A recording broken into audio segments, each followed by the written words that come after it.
In Joshua chapter 10, Joshua and the Israelites are overcoming 5 kings that were opposing them and bringing their armies after the Israelites. And we finally get the last stage of the victory, when the kings are dead. The kings died and the victory was complete. The kings died and the kings were completely defeated. Death was the last stage that needed to take place till the Israelites could really celebrate their victory.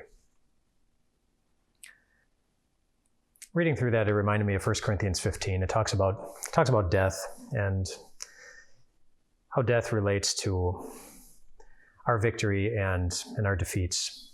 And it says that death is the last enemy that is going to be defeated. The last enemy to be defeated is death, the Apostle Paul writes in 1 Corinthians chapter 15, which means something. Death is going to keep coming if it's the last enemy to be defeated.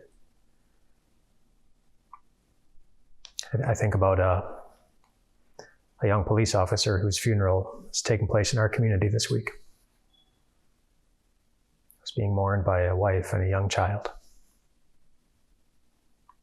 Death came. I think about any parents or siblings of that young man for whom death came. I think about the cancer diagnosis that just came in for a friend this week. Fear of death comes in. I think of the friend who was in an accident that was nearly fatal. Death. Fear of death keeps coming. And in your own life, most of you have likely experienced this in one way or another, that death came. And we know as we think about the loved ones we try to hold on to with all of our might. If death is the last enemy to be defeated, then death will keep coming.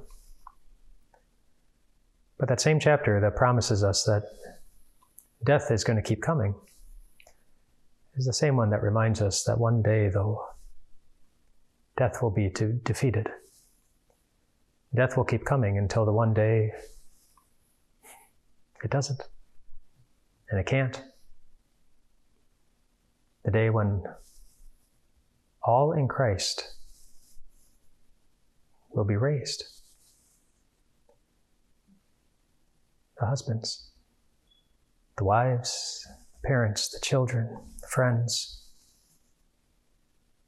the siblings,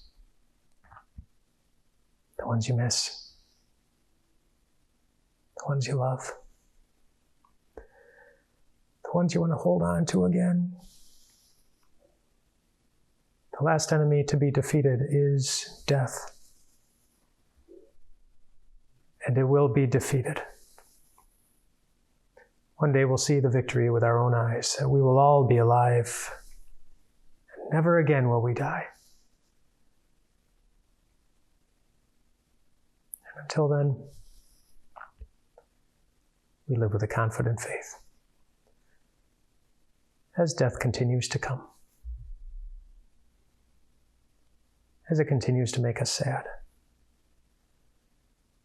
We live with a confident faith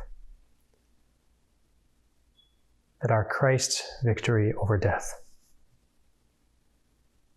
is a promise that ours is most certainly coming. Rest well tonight, my friends.